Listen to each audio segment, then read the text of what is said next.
Everyone. कल हमने आपको बता रखा था कि कैसे न्यायपालिका में कोलिजम का विचार आया और कोलिजम का विचार है तो उस पर आपत्ति क्या आई। तो अगर आपको याद होगा तो हमने आपको बताया था न्यायपालिका कोलिजम के विचार पर बेसिक ऑब्जेक्शन क्या थे। कोलिजम के विचार पे जो ऑब्जेक्शन किया गया उसमें पहला मुद्दा ये था कि भाई कार्यपालिका, बच्चों फिर याद रखना सेपरेशन ऑफ पावर, नियुक्ति का अधिकार मूलतः कार्यपालिका का है, तो न्यायपालिका का काम झगड़ा निपटाना है। ये न्यायपालिका अब अंपायर ये बताएगा कौन से खिलाड़ी होंगे दोस्तों क्रिकेट मैच में, तो अजीब सी बात है, ये तो सेपरेशन ऑफ पावर है। अब खिलाड़ी चयन कर सकता है, कैप्टन बता सकता है कौन से खिलाड़ी होंगे कौन से खिलाड़ी नहीं होंगे, अंपायर कैसे क्या मतलब है। और न्यायपालिका तो अंपायर की भूमिका में है। इससे क्रिकेट के मैदान में भी सेपरेशन ऑफ पावर है, कैप्टन की भूमिका अलग है, खिलाड़ी की भूमिका अलग है, अंपायर की भूमिका अलग है, वैसे यहां भी है। तो शक्ति पृथक्करण के खिलाफ है, यानी नियुक्ति का अधिकार कार्यपालिका का होता है,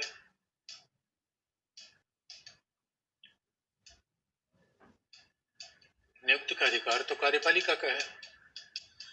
और ये बात संविधान में लिखी गई है, ऐसा नहीं है कि संविधान में नहीं लिखी गई है दोस्तों। और इस पर कोलिजम पर बड़ी आपत्ति आई। दूसरी बात आप कल भी हमने बताया था, कोलिजम में आज तक ये तय नहीं हो पाया कि किस आधार पर किसी को न्यायाधीश के रूप में चयनित किया जाता है, यही समस्या है। तो कोलिजम इसका मतलब है न्यायाधीशों की नियुक्ति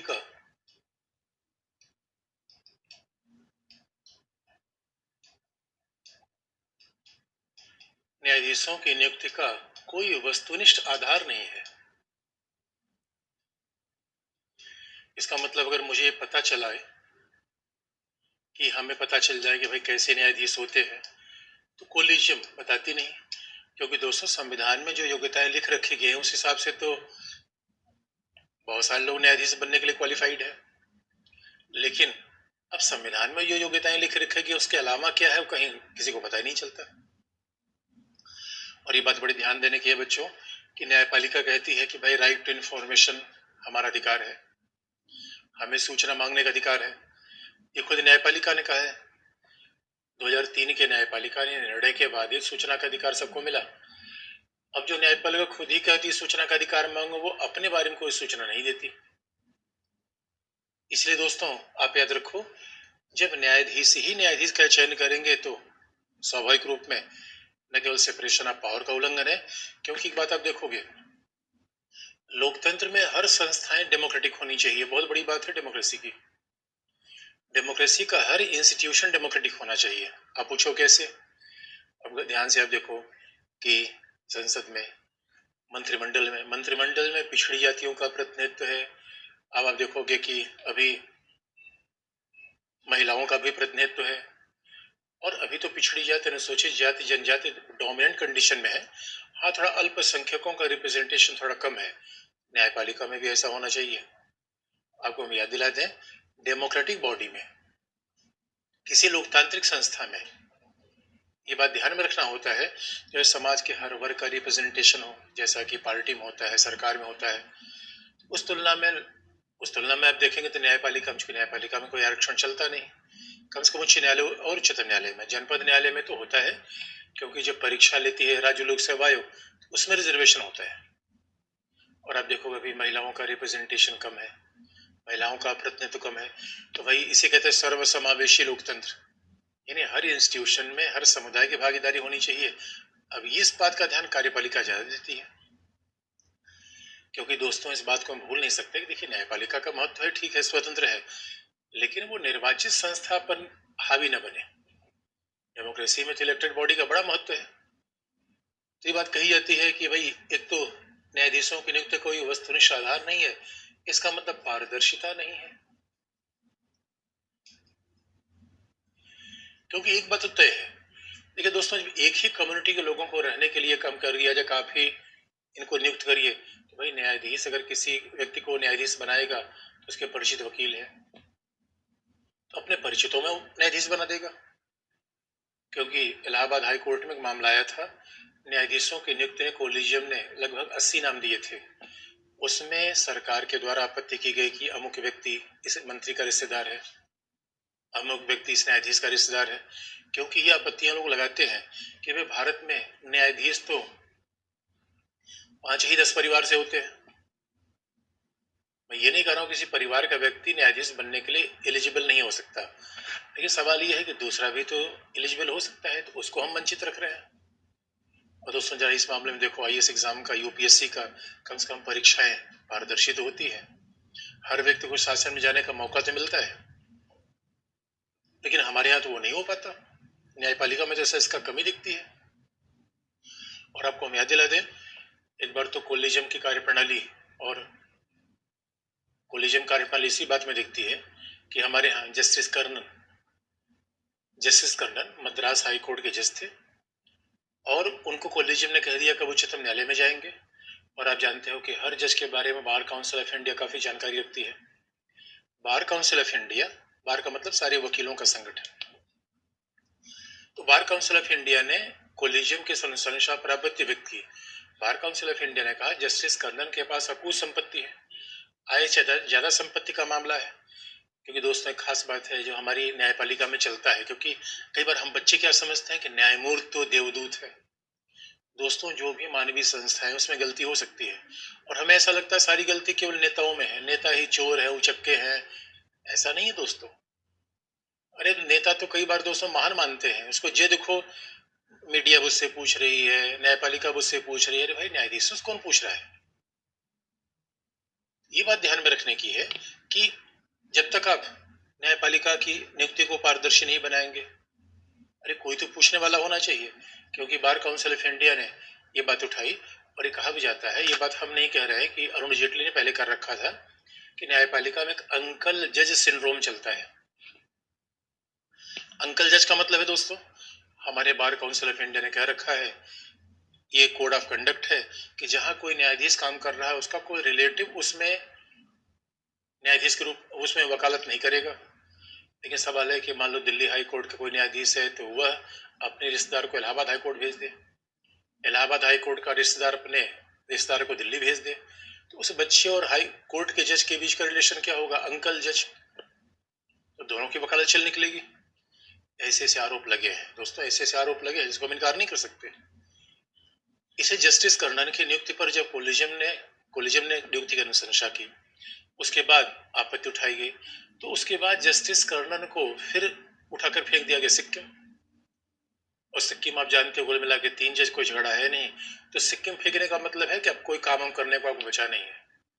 सिक्किम के बार काउंसिल ने कहा कि क्या भ्रष्ट आदमी को लेने के लिए हम ही हैं? उसके बाद हंगामा हुआ, तो उनके खिलाफ फिर संसद में उनको पद से हटाने का प्रस्ताव चला।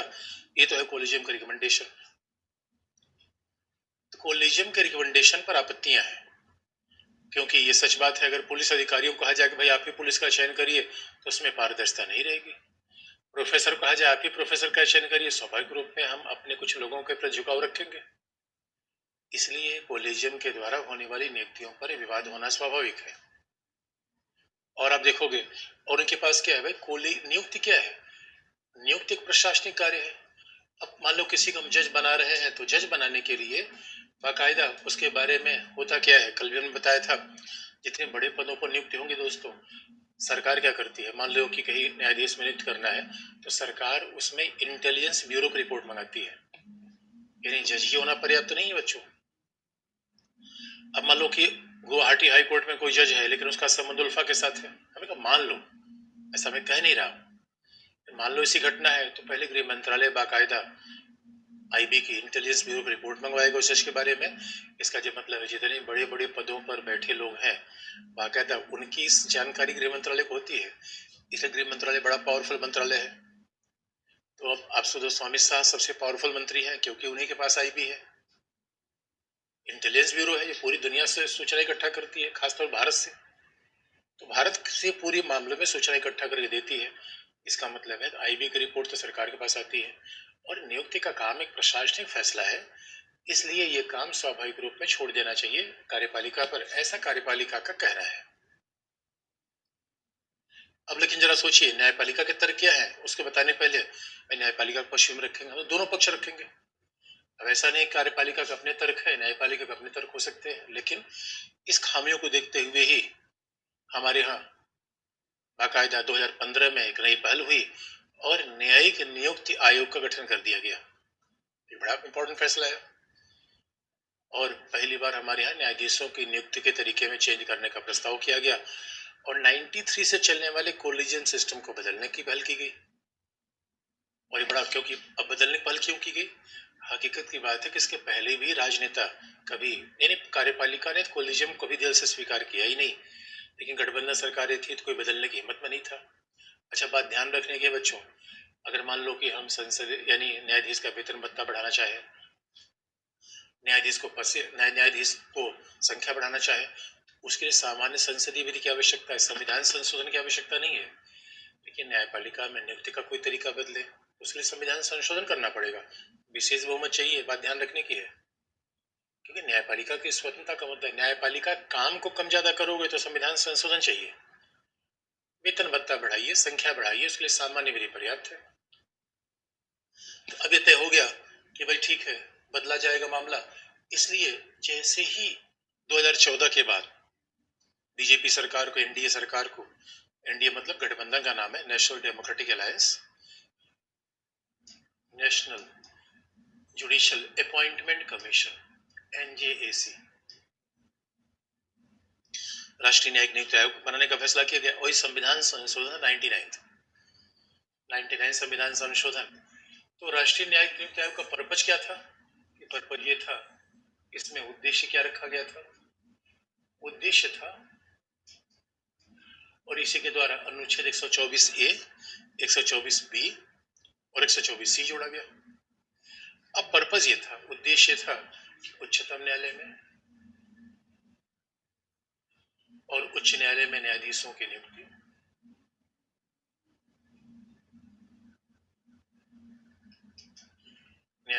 नियुक्ति, और उच्च न्यायालय के न्यायाधीशों का हस्तांतरण, ट्रांसफर, क्योंकि उच्चतम न्यायालय के न्यायाधीशों के ट्रांसफर की तो आवश्यकता ही नहीं है, लेकिन उच्च न्यायालय के न्यायाधीशों का स्थानांतरण कैसे किया जाए, ये पर्पस था।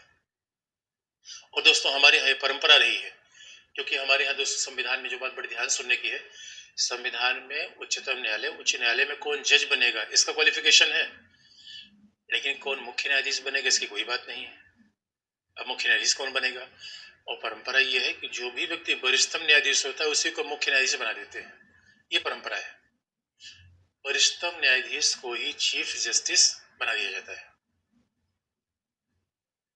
ये पर्पस था।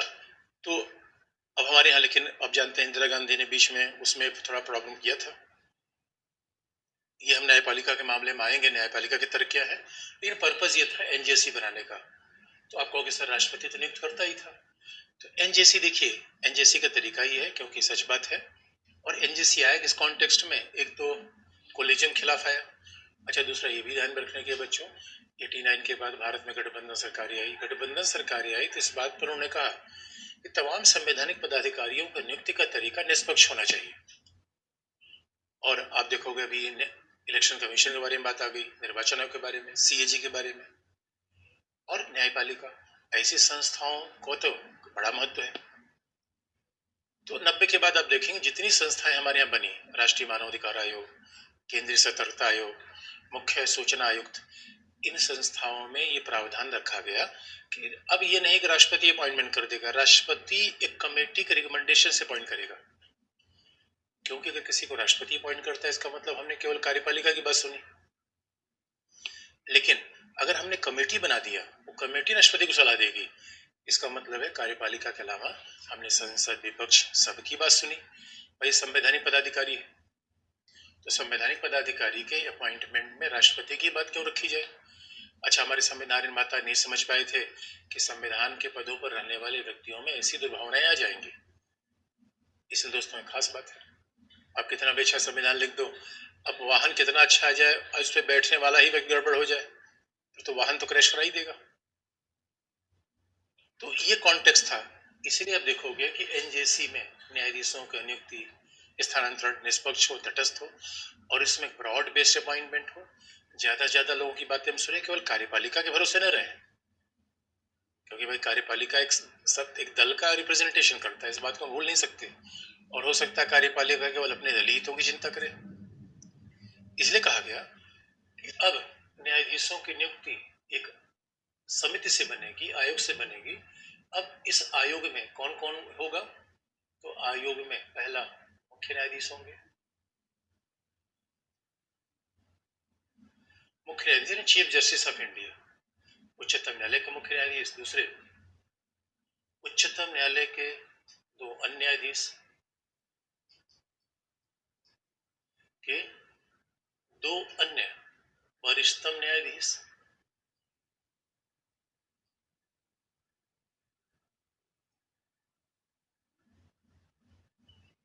और फिर तीसरा, संघ सरकार का विधि मंत्री। आयोग में देखा जाए तो बात ध्यान रखिए, कोलिजियम में केवल न्यायाधीश हैं। कोलिजियम में न्यायाधीश ही न्यायाधीश को नियुक्त कर रहे हैं। हमने कल ही बता दिया था बच्चों, किसी भी लोकतांत्रिक देश में ऐसा नहीं है कि न्यायाधीश ही न्यायाधीश की नियुक्ति करे। और इसे लोगों ने कहा कि 1993 के निर्णय से भारत की न्यायपालिका तो सबसे शक्तिशाली न्यायपालिका बन गई, जबकि संविधान निर्माताओं ने ऐसा नहीं सोचा था। संविधान निर्माताओं ने सोचा था कि भैया न्यायपालिका स्वतंत्र होनी चाहिए, सर्वोच्च नहीं होनी चाहिए। अब जरा कोलिजियम को आपने देखा, कोलिजियम में केवल न्यायाधीश है। यहाँ क्या है? मुख्य न्यायाधीश भी है। यहाँ क्या है? उच्चतम न्यायालय के दो अन्य वरिष्ठतम न्यायाधीश है। तो तीन लोग न्यायपालिका से है। और कुल मिला के आप देखोगे बाकी सारे लोग पदेन हैं। कुल मिला के कोलिजियम में केवल दो ही लोग अपॉइंटमेंट हो रहे हैं, दो विशिष्ट व्यक्ति। तो संघ सरकार का विधि मंत्री कोई न कोई रहेगा, उच्चतम न्यायालय का मुख्य न्यायाधीश भी रहेगा, दो न्यायाधीश रहेंगे ही रहेंगे। कुल मिला के दो ही सदस्य को तो हम लेना चाहते हैं। अब आप देखोगे लेकिन इससे क्या हुआ? संघ सरकार का भी रिप्रेजेंटेशन हो गया, न्यायाधीश भी आ गए, और दो अन्य विशिष्ट व्यक्ति कहां से लेंगे?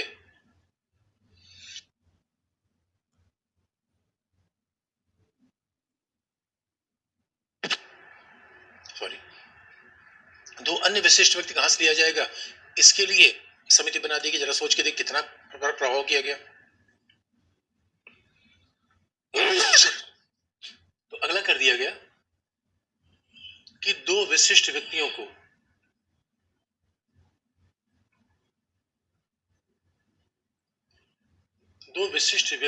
के चयन हेतु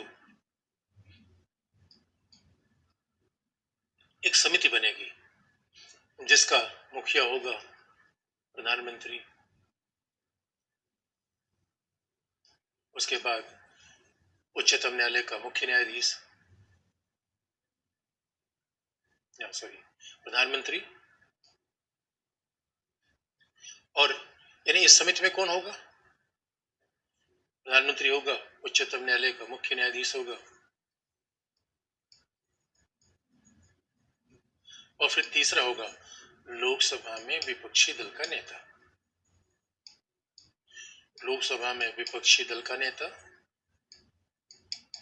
या दूसरे सबसे बड़े दल का नेता।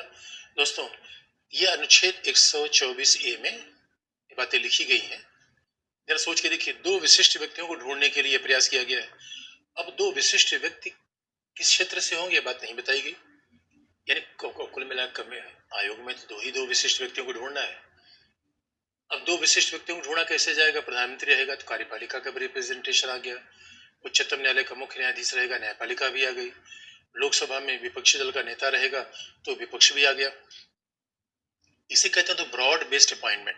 अरे कोलिजियम में तो केवल न्यायाधीश ही तो है, और न्यायाधीश ही सबसे दुनिया को बेहतर जानते हैं, ऐसी गारंटी दोस्तों नहीं है। देखिए, हम फिर कहते हैं कि एरर इज ह्यूमन। अरे भाई, गलतियां तो सब में होती हैं। हम ऐसे कैसे मान सकते हैं कि न्यायाधीश देवदूत होता है? और कई बार दोस्तों हमारे अंदर तो एक अजीब सी प्रवृत्ति आ जाती है। हम क्या सोचते हैं कि नेता तो बस ऐसा ही है।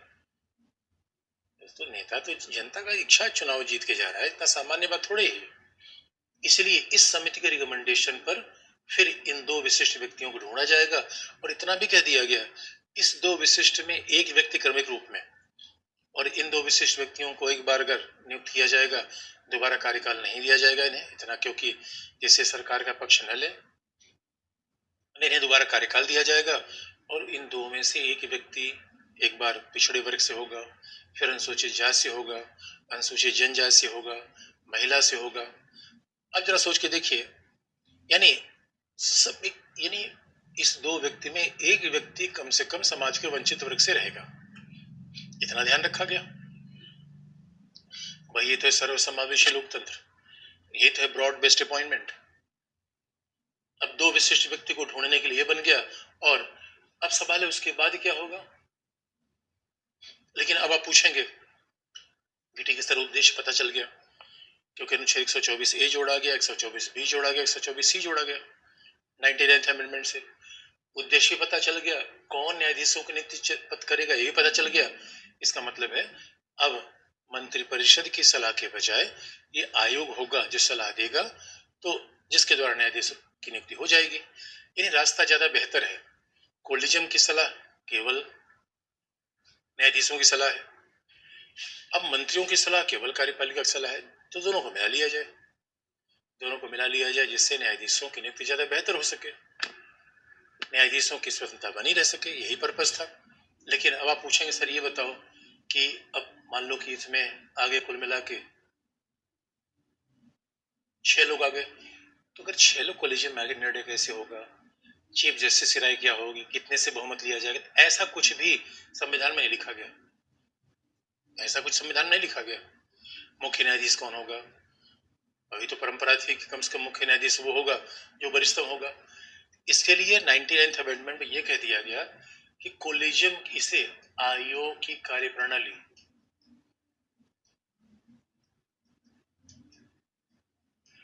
आयोग की कार्यप्रणाली के संचालन के संबंध में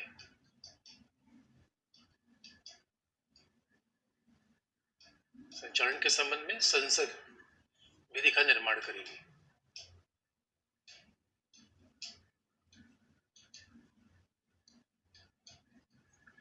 आयोग की कार्यप्रणाली के संचालन के संबंध में संसद विधि का निर्माण करेगी। इसका मतलब है आप जानते हैं जब संविधान लिखा जाता है तो उसके बाद कोई न कोई संसदीय विधि बनानी पड़ती है उसको लागू करने के लिए। संविधान में हर चीज लिखा नहीं जा सकता, तो कह दिया गया कि भाई देखो आयोग की कार्यप्रणाली कैसे चलेगी, इसका मतलब चीफ जस्टिस कौन होगा, अभी संसदीय विधि के द्वारा तय किया जाएगा। निर्णय कितने लोगों के मत से लिया जाएगा, संसदीय विधि तय करेगी। कैसे अपॉइंटमेंट किया जाए, संसदीय विधि तय करेगी। सारा सिस्टम बन गया। और आप जानते हो राष्ट्रीय न्यायिक नियुक्ति आयोग बना क्या, 2015 में ये ध्वस्त हो गया। और ये संयोग की बात है कि एनजेसी से आज तक एक भी अपॉइंटमेंट नहीं हो पाया, यानी एक ऐसा बच्चा जो पैदा होने से पहले ही मर गया। क्योंकि एक तरफ संविधान संशोधन पारित किया जा रहा है, दूसरे तरफ न्यायपालिका में ही याचिका पड़ गई और न्यायाधीश तो इसे रद्द भी कर दिया। अब आप जानते हो जब से न्यायपालिका इनसे रद्द किया तब से एक बड़ा संघर्ष कार्यपालिका और न्यायपालिका के बीच देखा भी गया। बड़ी स्वाभाविक सी बात थी दोस्तों। आखिर में न्यायपालिका से भी पूछा गया भाई आपने एनजेसी को रद्द कर दिया, राष्ट्रीय न्यायिक नियुक्ति आयोग को आपने रद्द कर दिया, इसका कोलिजियम की व्यवस्था सबसे अच्छी थी। तो न्यायपालिका ने कहा नहीं, कोलिजियम की व्यवस्था में कोई खामियां थी। अब सवाल बड़े ध्यान देने की बात है, अगर कोलिजियम व्यवस्था में खामियां थी तो आपने बात पहले क्यों नहीं कही। और कई बार तो दोस्तों आप न्यायपालिका पढ़ के हैरान हो जाएंगे, न्यायपालिका पढ़ के हैरान हो जाएंगे कि न्यायपालिका अपने घर को रिफॉर्म नहीं कर पा रही है। तो बड़े सारे मामलों में दिखता है अपने घर को रिफॉर्म नहीं कर पा रहे हैं और बार बार सरकार को उंगली करते रहते हैं ऐसे करो ऐसे करो ऐसे करो। इसका सबसे बड़ा प्रमाण दोस्तों खुद ही अभी भारत मिल रहे हैं। हमारे यहाँ तो न्यायपालिका किसी को दंडित ही नहीं कर पा रही, 20-20 साल 25-25 साल मामले चल जा रहे हैं।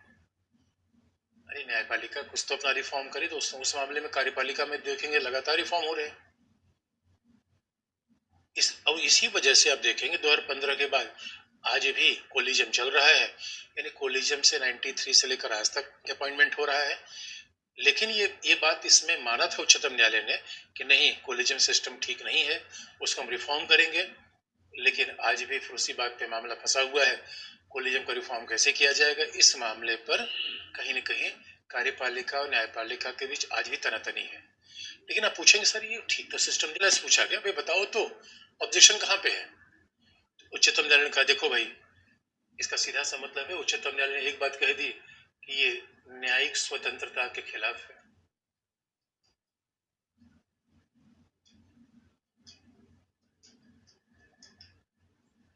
ये न्यायपालिका की स्वतंत्रता के विरुद्ध है।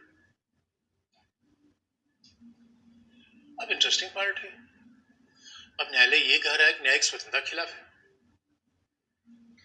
अब बड़ी हैरान होने के, देखिए भाई दोस्तों, पहले मैंने बता दिया था कि न्यायपालिका की स्वतंत्रता की बात संविधान में है।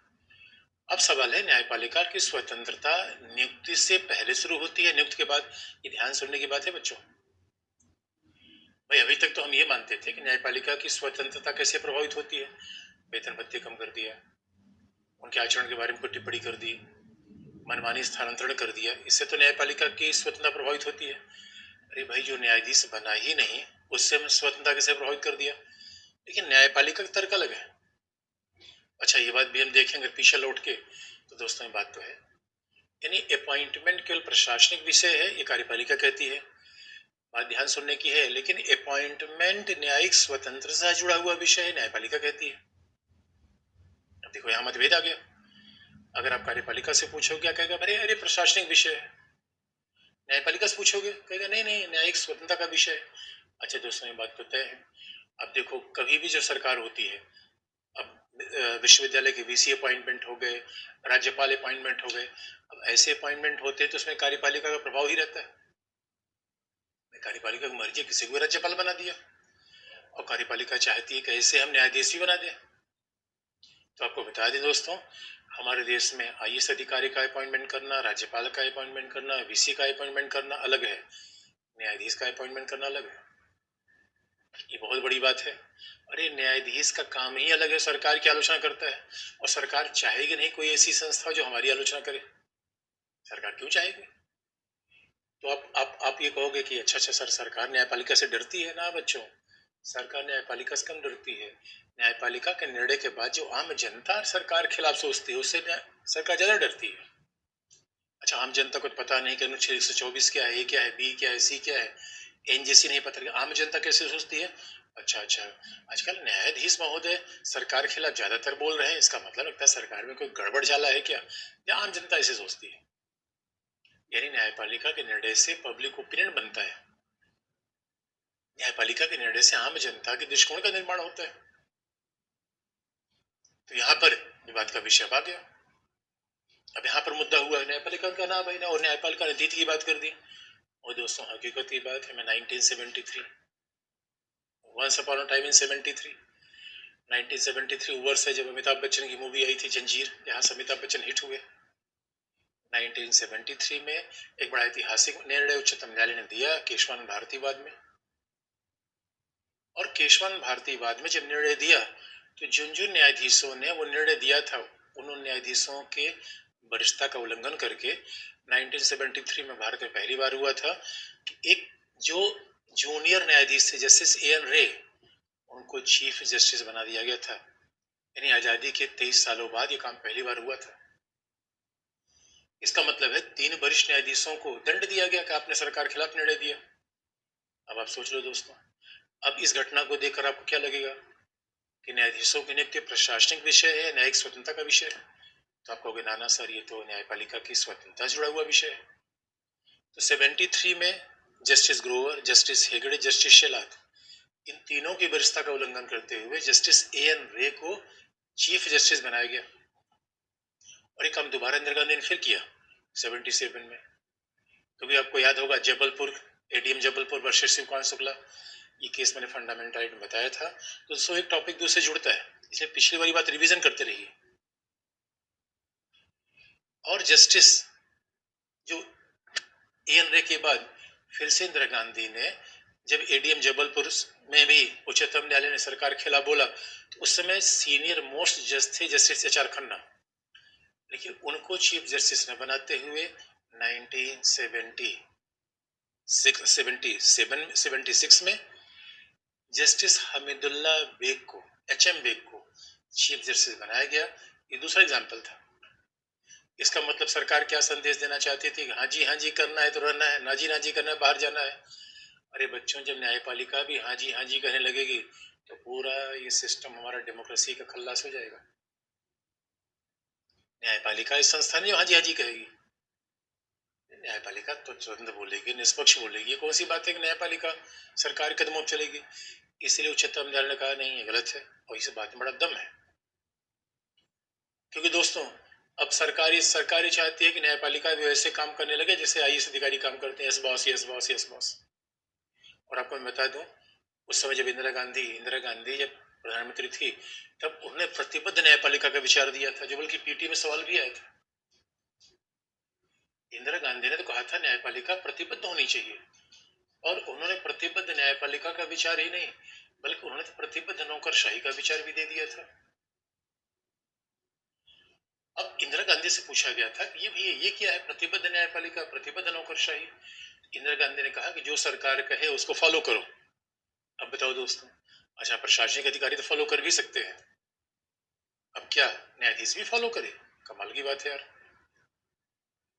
तो एक बार तो जब हमारा देश आजाद हुआ था, टेक्सटाइल मिनिस्टर के सचिव थे, तो एक टेक्सटाइल मिनिस्टर ने अपने आईएएस अधिकारी सचिव से सलाह मांगी कि क्या हम इस कंपनी का निजीकरण कर दे? तो सचिव ने कहा नहीं नहीं, ये ठीक नहीं है।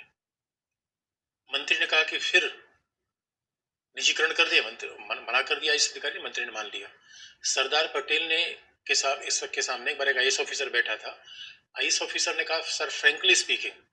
सरदार पटेल ने जवाब देते हुए कहा, महोदय, आपको सरकार इसीलिए पैसा देती है, उस समय आईएएस अधिकारी की तनख्वाह लगभग 12,000 रुपए थी आजादी के बाद, कि आप फ्रेंकली ही बोले, तभी तो आपको ये पैसा दिया जा रहा है। इसलिए बात ध्यान दीजिए दोस्तों, ये प्रतिबद्ध यानी मान लो कि प्रशासन तो प्रतिबद्ध हो भी सकता है, न्यायपालिका कैसे प्रतिबद्ध होगी, और वो भी दल के प्रति? अरे समाजवादी देशों में होता है, चीन में होता है, भारत में नहीं होता। अब न्यायपालिका दल के प्रति प्रतिबद्ध होने, कौन से दल के प्रति हो? राज्यों में अलग दल है, संघ में अलग दल है। इसलिए दोस्तों, यहाँ पर विवाद स्वाभाविक है। और न्यायपालिका ने दूसरी आपत्ति क्या कही, ये बड़ा लॉजिकल है। इस पूरे कोलिजियम में आप ध्यान से देखेंगे, आयोग में 3 न्यायाधीश हैं और 3 गैर न्यायपालिक न्यायिक सदस्य हैं। और स्वाभाविक रूप में अब आयोग में संघ के विधि मंत्री को शामिल करने क्या मतलब है? आप बच्चों याद रखना, जो मिनिस्टर ऑफ लॉ होता है वो 99% केस में वकील ही होता है। अब हो सकता है कोई आज विधि मंत्री हो, उसके बाद वकालत करे। अभी आपने सुना होगा, इंदिरा गांधी जनता पार्टी के सर में वकील थे शांति भूषण, वो विधि मंत्री बने थे, लेकिन जनता पार्टी सरकार के जाने के बाद फिर से वकालत शुरू कर दिया। अरे हमारे यहाँ अगर कोई विधि मंत्री न्यायाधीशों को नियुक्त करेगा, तो बाद में विधि मंत्री होने के बाद उन्हीं न्यायाधीशों के अंदर प्रैक्टिस करेगा। विधि मंत्री का होना भी ऑब्जेक्शनेबल है। एक कहावत है, आप मेरी पीठ खुजलाइए, मैं आपकी पीठ खुजलाऊं। इसका मतलब बच्चों, अगर मैं आपको कुछ फेवर दूंगा तो आप भी मुझे कुछ फेवर दोगे। अब मान लो कि हमने आपको पढ़ाया और आप सिलेक्शन कहीं हो गया, और उसके बाद बताओ अगर मैं कुछ काम कहूंगा तो मानोगे नहीं मानोगे? तो मानव स्वभाव है। आप कहोगे सर बस होने दे दो, उसके बाद जो कहोगे वो करेंगे, ये मानव स्वभाव है। इसीलिए इस पे आपत्ति थी। और खास तौर पे फिर आयोग में क्या कहा गया, 2 विशिष्ट व्यक्ति। अरे भाई, 2 विशिष्ट व्यक्ति तो सचिन तेंदुलकर भी है। तो क्या सचिन तेंदुलकर को न्यायपालिका के बारे में क्या पता है? विशिष्ट व्यक्ति सचिन तेंदुलकर भी हैं, विशिष्ट व्यक्ति तो स्वाभाविक रूप में फिल्मों के लोग भी हैं, अमिताभ बच्चन भी विशिष्ट व्यक्ति है। और आप जबकि देखोगे, जबकि हमारे जितने आयोग हैं, महिला आयोग में कहा गया है कि सदस्य वो होना चाहिए जो महिला के बारे में जानकारी रखे। मानवाधिकार आयोग के बारे में कहा गया सदस्य वो होना चाहिए जो मानवाधिकारों की जानकारी रखे। कमाल की बात है। और न्यायाधीशों के बारे में हमने कह दिया कि विशिष्ट व्यक्ति होना चाहिए। विशिष्ट व्यक्ति क्या? अरे न्यायपालिका से जुड़ा हुआ जो विशिष्ट व्यक्ति नहीं है, इसका मतलब है कि समस्या कोलिजियम में नहीं थी, समस्या आयोग में नहीं थी, आयोग की संरचना में थी। आयोग की संरचना ऐसी बनाई गई थी कि न्यायिक स्वतंत्रता का ध्यान नहीं शायद रखा गया, इसलिए न्यायपालिका ने इसे रद्द कर दिया। न्यायपालिका रद्द कर दिया, और अब जब न्यायपालिका रद्द कर दिया, फिर से कोलिजियम का सिस्टम चलाया। लेकिन अगर आप देखोगे, अब यही बात अभी पूछी गई जस्टिस चंद्रचूड़ से। जब जस्टिस चंद्रचूड़ से पूछा गया कि महोदय ये बताओ, आप न्यायाधीशों की नियुक्ति कैसे करते हो? इसका मतलब जस्टिस चंद्रचूड़ ने जवाब दिया। जस्टिस चंद्रचूड़ ने कहा, देखो अब ये तो राष्ट्रीय न्यायिक आयोग खत्म हो गया, अब सवाल है कि सरकार का बचाव क्या है, न्यायपालिका का इसके पक्ष में क्या कहना है। तो न्यायपालिका कहती है देखो भाई, ऐसा नहीं है कि न्यायाधीशों के द्वारा न्यायाधीशों की नियुक्ति इतनी खतरनाक है, इतना सीक्रेट है, हम ऐसा कुछ नहीं करते। जस्टिस चंद्रचूड़ से भी हाल में एक इंटरव्यू में पूछा गया, बताओ तो महोदय, आप न्यायाधीशों की नियुक्ति कैसे करते हो, पता ही नहीं चलता, आप सब कंबल ओढ़ के ही पीते हो। अच्छा, कंबल ओढ़ के ही पीने का मतलब, मौलवी साहब थे वो कहते थे ऐसा पानी पीता हूँ खुदा भी नहीं जानता। एक बार पानी पी रहे थे, गले में मछली फंस गई, पूरा मोहल्ला जान गया।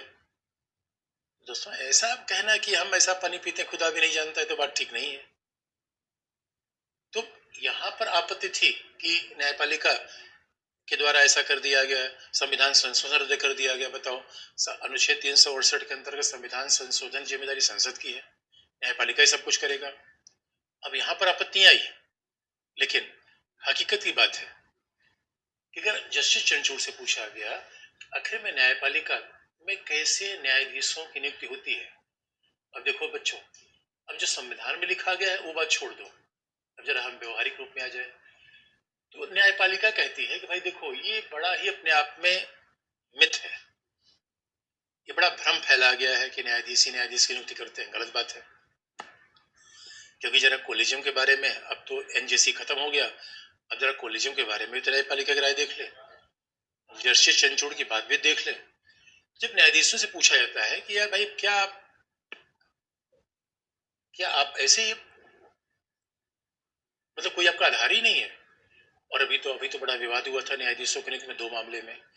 एक थी जस्टिस मद्रास हाई कोर्ट की जज जस्टिस गावरी, एक थी जस्टिस गावरी और दूसरे थे जस्टिस कृपाल, जस्टिस सौरभ कृपाल। तो इन दोनों मामले में बड़ा विवाद हुआ, जस्टिस गावरी विक्टोरिया और जस्टिस सौरभ कृपाल। पहली बार ऐसा हुआ, जस्टिस गावरी विक्टोरिया के ऊपर यह आरोप लगाया गया कि भाई देखो, ये पहले एक पॉलिटिकल पार्टी के लिए काम करती थी और कुछ बातें ऐसी भाषण में कही हैं जो जज को नहीं कहनी चाहिए। कोलिजन ने मना कर दिया, कोलिजन कहा नहीं नहीं भाई, ये कोई आधार नहीं हो सकता। कोलिजन ने बड़ी अप्रत्याशित बात कह दी। कोलिजन ने कहा अगर मान लो कोई व्यक्ति किसी पॉलिटिकल पार्टी से अटैच भी हो और अगर जज अच्छा हो, तो मान लो कभी अटैच रहा होगा, कहीं वकील के रूप में कुछ कह दिया, तो उसको इतना बड़ा आधार न मान लिया जाए कि उसको कभी जज ही न बनाए। और जस्टिस कृपाल का मामला इसलिए इंपॉर्टेंट था, जस्टिस कृपाल के बारे में आईबी ने रिपोर्ट दी, इंटेलिजेंस ब्यूरो जस्टिस कृपाल। अब जरा सोच के देखो दोस्तों, इंटेलिजेंस ब्यूरो कहां से रिपोर्ट इकट्ठा कर लेता है। जस्टिस कृपाल के बारे में इंटेलिजेंस ब्यूरो ने रिपोर्ट दी कि जस्टिस कृपाल का समलैंगिक संबंध है और वो स्विट्जरलैंड में रहने वाले किसी व्यक्ति के साथ समलैंगिक संबंध है। अब ऐसे व्यक्ति को न्यायाधीश आप कैसे बनाएंगे। तो न्यायपालिका ने कहा भाई देखो, ये कोई आधार नहीं होता। अब किसी का सेक्सुअल रिलेशन उसका अपना विषय है, ये भी अपने आप में चेंज होने वाले भारत की निशानी है दोस्तों, अदरवाइज हमारे यहाँ तो ऐसा नहीं सोचा जाता था। लेकिन जब जस्टिस चंद्रचूड़ से पूछा गया कि बताओ जस्टिस साहब, ये बताओ आप न्यायाधीशों की नियुक्ति कैसे करते हो, भाई आयोग तो आपने खत्म कर दिया, तो कैसे आप करते हो। तो उन्होंने बताया कि देखो भाई, पहली बात यह है कि हम ये ध्यान में रखते हैं कि स्वाभाविक रूप में वरिष्ठता को, हम न्यायाधीशों की नियुक्ति में सीनियोरिटी को ध्यान में रखते हैं, ये आधार है। अच्छा, इसका मतलब दोस्तों ये भी बता दें, अगर कोई उच्च न्यायालय में न्यायाधीश नियुक्त होता है, अब मान लो दो व्यक्ति हैं कोलकाता हाई कोर्ट में जज बने और दोनों कोलकाता हाई कोर्ट में जज बने 20 अप्रैल 2023 को, इसका मतलब दोनों की सीनियरिटी समान है। यानी हाई कोर्ट की सीनियरिटी अलग होती है, सुप्रीम कोर्ट की सीनियरिटी अलग होती है, लेकिन इन दोनों में से कोई एक उच्चतम न्यायालय पहले पहुंच गया, तो अब जिस डेट से वो उच्चतम न्यायालय में अपॉइंट हुआ वहां से सीनियरिटी उसकी मानी जाएगी, हाई कोर्ट से नहीं। तो बात ध्यान रखना, हाई कोर्ट में जज की सीनियरिटी सारे 25 हाई कोर्ट में उस डेट से मानी जाती है जिस डेट में वो अपॉइंट हुआ है किसी भी हाई कोर्ट में, लेकिन उच्चतम न्यायालय की सीनियरिटी उस डेट से मानी जाएगी जिस दिन वो उच्चतम न्यायालय में अपॉइंट हुआ है, हाई कोर्ट में नहीं। इसका मतलब ऐसा हो सकता है कि कोई हाई कोर्ट में सीनियर हो और सुप्रीम कोर्ट में आके जूनियर हो जाए, ऐसा संभव है क्योंकि उसका सुप्रीम कोर्ट में अपॉइंटमेंट लास्ट में हो सकता है, ये संभव है। तो लेकिन फिर भी वरिष्ठता का मतलब है कि वरिष्ठता को उन्होंने कहा देखो भाई सीनियरिटी को हम ध्यान में रखते हैं, पहली बात हो गई। लेकिन कई कई बार ये आपत्ति आती है भाई वरिष्ठता और विशेषज्ञता में किसी ध्यान दिया जाए। तो अब देखो दोस्तों, लोग कहते हैं अरे भाई वरिष्ठता का मतलब क्या है, स्पेशलाइजेशन, विशेषज्ञता की बात करिए आप। तो बात ध्यान में रखने की है दोस्तों। देखो विशेषज्ञता का मतलब न्यायाधीश के मामले में थोड़ा गड़बड़ हो जाता है। वैसे तो हम क्रिकेट टीम के चयन से लेकर आईएएस अधिकारी के चयन में विशेषज्ञता का ध्यान रखते हैं, लेकिन आप जानते हो न्यायपालिका तो कुछ अलग संस्था है। अब बीजेपी के लिए कपिल सिब्बल विशेषज्ञ नहीं होंगे क्योंकि वकील तो है कांग्रेस के हैं। अभिषेक मनु सिंह भी विशेषज्ञ नहीं होंगे, और न कांग्रेस के लिए बीजेपी वाले विशेषज्ञ होंगे। इसे कई बार देखो स्पेशलाइजेशन पे, ये मेरिट पे थोड़ा विवाद आता है। फिर भी न्याय से कर देखिए, मेरिट को भी हम कुशलता को भी ध्यान में रखते हैं। न्यायाधीशों की नियुक्ति में हम कुशलता को ध्यान में रखते हैं, वरिष्ठता को ध्यान रखते हैं, और उससे भी ज्यादा महत्वपूर्ण क्षेत्रीय प्रतिनिधित्व। तो जस्टिस चंद्रचूड़ ने कहा भाई देखो हम ये भी ध्यान रखते हैं कि उच्चतम न्यायालय में क्षेत्रीय प्रतिनिधित्व होना चाहिए। यानी उच्चतम न्यायालय, अगर हमारे उच्चतम न्यायालय एकमात्र देश का उच्चतम न्यायालय है तो उसमें दक्षिण का भी न्यायाधीश होना चाहिए। अदरवाइज आप देखो दोस्तों, अगर केवल हम वरिष्ठता की बात करें तो इलाहाबाद हाई कोर्ट में 160 जज हैं और उच्चतम न्यायालय में 34 से तो है, तो सारे जज इलाहाबाद हाई कोर्ट से आ जाएंगे। ये हम नहीं कर सकते, क्योंकि बच्चों देखो ध्यान रखें ये देखो, इसलिए भारत जैसे विविधतापूर्ण देश में, लोकतांत्रिक देश में, न्याय के मायने अलग अलग लोगों के लिए अलग अलग होते हैं। अरे न्याय का मामला, जो न्याय हो सकता है पुरुषों के लिए वो महिला के लिए ना हो, क्योंकि पुरुषों का न्याय तो है कि भाई ठीक है महिला घर के अंदर होनी चाहिए, महिलाओं के लिए न्याय नहीं है। जो हो सकता है ऊंची जातियों के लिए न्याय हो, अनुसूचित जाति जनजाति के लिए ना हो। और इसलिए कई बार दोस्तों जो हो सकता है कि कई बार ऐसा होता है कि जो अल्पसंख्यकों के लिए न्याय हो बहुसंख्यकों के लिए ना हो। दोस्तों न्याय कोई ऑब्जेक्टिव फैक्ट नहीं है, कोई वस्तुनिष्ठ धारणा नहीं है, मुंडे मुंडे मत भिन्ना। और ये लोकतंत्र की ताकत है, इसलिए सब रीजन को रिप्रेजेंट किया जाए। असम से भी आए, तो ये क्षेत्रीय रिप्रेजेंटेशन बहुत जरूरी है। इसलिए कई बार हमें वरिष्ठता को नीचे करना पड़ता है, कई बार हमें कुशलता को पीछे करना पड़ता है, क्योंकि हो सकता है हमें कोई महिला भी लानी है, हमें महिला भी तो लानी है दोस्तों, क्योंकि महिला जब आएगी तभी तो उच्चतम न्यायालय कैसे समानता की तरफ आगे बढ़ेगा। उच्चतम न्यायालय महिला कल्याण के बारे में अच्छी बात करेगा। और अभी तो आप देखेंगे यद्यपि ये जरूरी नहीं है, क्योंकि बड़ा इंटरेस्टिंग मामला मैं आपको बता दूं कि सबरीमाला मंदिर में प्रवेश का मामला था, अभी उच्चतम न्यायालय के सामने पड़ा हुआ है। उसमें जो महिला न्यायाधीश थी उन्होंने महिलाओं के मंदिर में प्रवेश का समर्थन नहीं किया। यानी मैं ये नहीं कह रहा हूं कि महिला न्यायाधीश के आने मात्र से महिलाओं का सशक्तिकरण हो जाएगा, लेकिन हकीकत की बात है देखो दोस्तों, नजरिया होता है, न्याय के नजरिया हर समुदाय का रिप्रेजेंटेशन होना चाहिए। छात्र का न्याय कुछ और है, टीचर का न्याय कुछ और है। भाई टीचर को लगता है कि हमने पढ़ा दिया, छात्र को लगता है कि भाई हमारी परिस्थिति अलग है, हमारे हिसाब से पढ़ाओ। कोई कहता है हमारे हिसाब से पढ़ाओ, सर हमने पॉलिटी पढ़ा ही नहीं, कोई कहता हमने पॉलिटी पढ़ लिया है। तो न्याय का विचार ऐसा कुछ ऑब्जेक्टिव नहीं है, न्याय का विचार अलग अलग परिप्रेक्ष्य में अलग अलग होता है। और आप ये भी देखोगे, अब सवाल है कि क्या न्यायाधीशों की नियुक्ति में राजनीतिक विचारधारा का होना कोई अयोग्यता है? तो अभी उच्चतम न्यायालय ने कह दिया नहीं नहीं, राजनीतिक विचारधारा का होना कोई अयोग्यता नहीं है, या समलैंगिक होना कोई अयोग्यता है, ये भी अयोग्यता नहीं है। और दूसरी बात ये न्यायपालिका हमेशा कहती है कि ये मिथ फैलाना, ये कार्यपालिका जानबूझ कहती है कि न्यायपालिका की नियुक्ति में केवल न्यायपालिका है। न्यायपालिका का तर्क है कि नहीं, ऐसा नहीं होता। क्यों? क्योंकि न्यायपालिका का तर्क है कि जब कोलिजियम क्या करता है, ये बाकायदा न्यायपालिका ने, जस्टिस चंद्रचूड़ ने बताया कि आखिर में कैसे हम न्यायाधीशों की नियुक्ति करते हैं। ऐसा कहना कि ये बड़ा न्यायाधीश ही न्यायाधीश की नियुक्ति कर देते हैं, ये तो बड़ा ही उलझा हुआ सवाल है, इसको तो हमने कहीं न कहीं उलझा दिया। अच्छा ये भी आपको याद दिला दें, राजनीतिक विचारधारा का मतलब है जस्टिस, जो हमने जस्टिस गाउडी को दिए हैं, कितने अच्छे निर्णय दिए हैं। क्योंकि उच्चतम न्यायालय का तर्क ये है कि भाई देखो हमारे पास, भाई उच्च न्यायालय सारे निर्णय तो उच्चतम न्यायालय के पास आते हैं। तो आप ये मत सोचो कि उच्चतम न्यायालय में केवल 5 जज हैं, उच्चतम न्यायालय बाकायदा जानता है कि भाई कौन जज अच्छा डिसीजन दे रहा है, कौन हमारे पास आ रहा है, तो इस माध्यम से वो इस बात को भी देखता है। तीसरी बात, अब कोलिजियम देखिए, कोलिजियम क्यों केवल कोलिजियम ही न्यायाधीशों को नियुक्त नहीं करता, इस बात को भी ध्यान से देखने की आवश्यकता है। और मामला यह है कि देखो बच्चों, जो कोलिजियम कोलिजियम अपनी अनुशंसा करता है। कोलिजियम ने कह दिया कि ये नाम है, अब ये अनुशंसा पहला जाएगी विधि मंत्रालय के पास, ministry of law and justice. दूसरा ये रिपोर्ट जाएगी गृह मंत्रालय के पास, मिनिस्ट्री ऑफ होम। तीसरी रिपोर्ट जाएगी फिर ये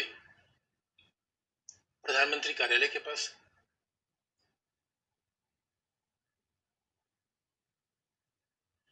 और उसके बाद फिर जब ये निर्णय हो जाएगा तब ये रिपोर्ट जाएगी राष्ट्रपति के पास। तो लास्ट में ये रिपोर्ट किसके पास जाएगी? राष्ट्रपति के पास।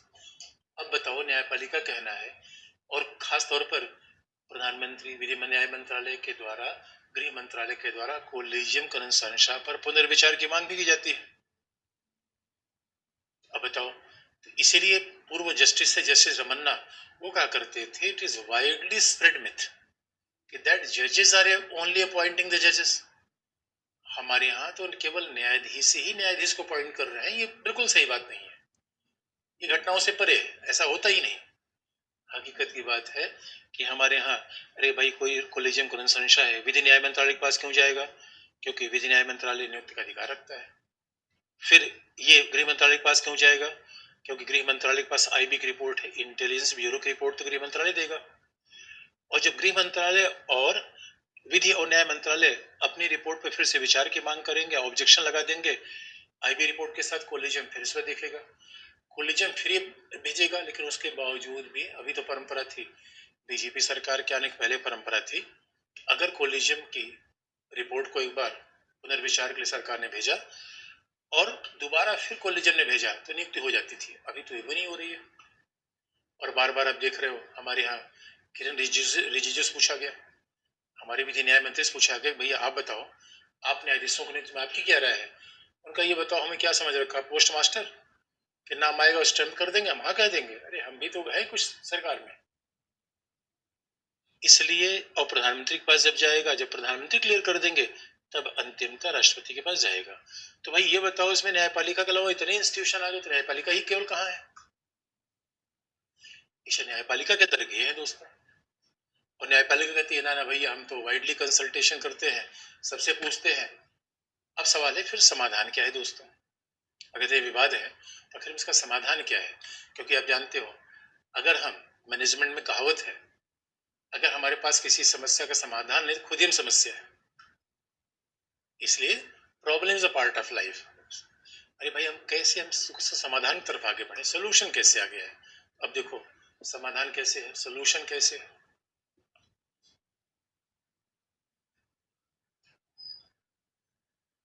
समाधान ये है दोस्तों कि कॉलेजियम में सुधार।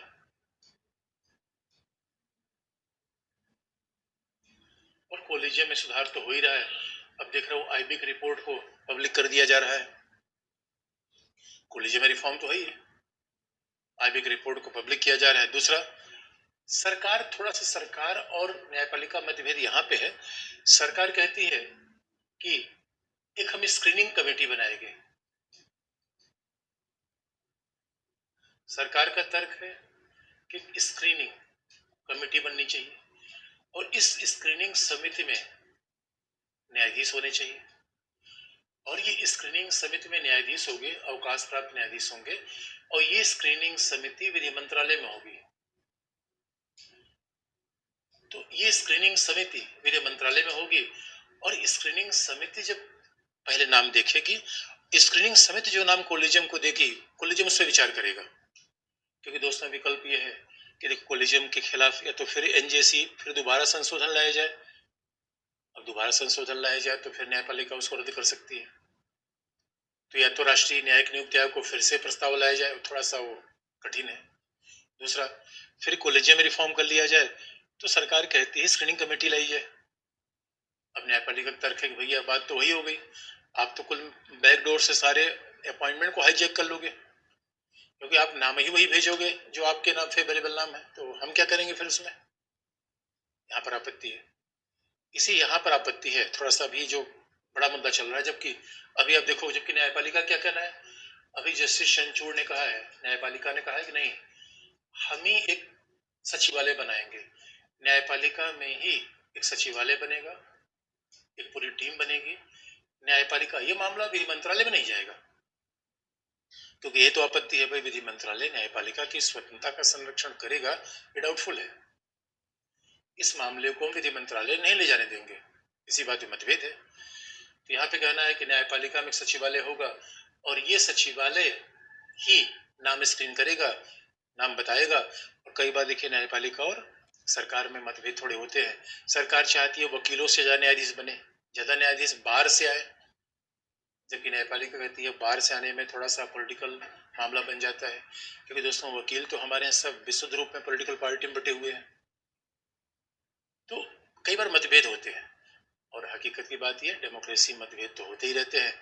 इसके बावजूद भारत में अभी कोलिजियम काम कर रहा है, उसके रिफॉर्म की बात चल रही है, और रिफॉर्म बाद में तीसरी क्या रही है कि फिर पारदर्शिता अपनाई जाए, यानी कोलिजियम के निर्णय बताए जाएं, किस न्यायाधीश ने क्या कहा बाकायदा रखा जाए।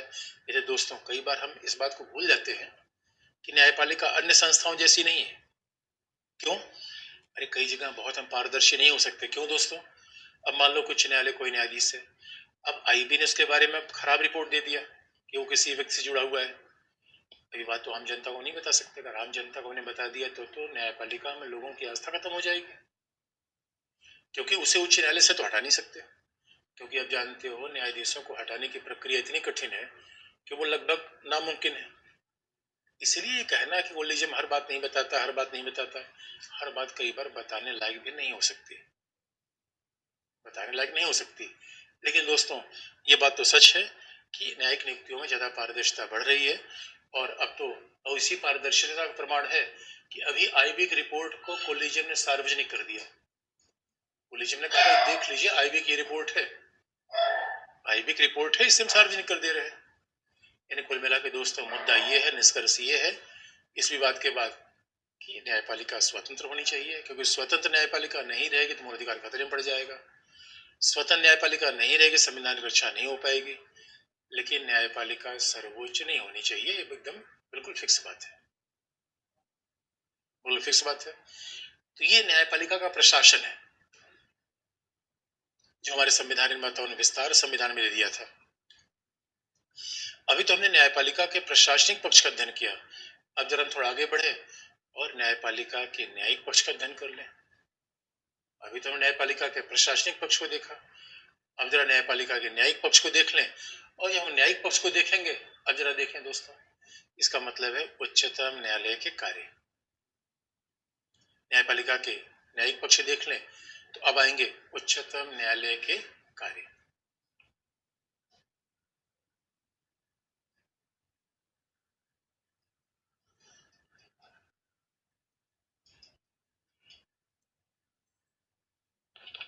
उच्चतम अब न्यायपालिका के न्यायिक पक्ष को देखें, वही तो प्रशासनिक पक्ष को देखा। और बच्चों ये बता दें कि जब हम उच्चतम न्यायालय के कार्य को देखते हैं तो ये भी ध्यान देने की बात है कि उच्चतम न्यायालय का जो कार्य है उसमें मुख्य न्यायाधीश की भूमिका बड़ी महत्वपूर्ण होती है। अच्छा, जिसे मुख्य न्यायाधीश कहते हैं, अगर उच्चतम न्यायालय का मुख्य न्यायाधीश है, वह अगर किसी बेंच में होता है तो बच्चों उसका निर्णय बाकी, ऐसा नहीं कि उच्चतम न्यायालय के मुख्य न्यायाधीश का निर्णय बाकी न्यायालय के न्यायाधीशों से दोगुना होगा।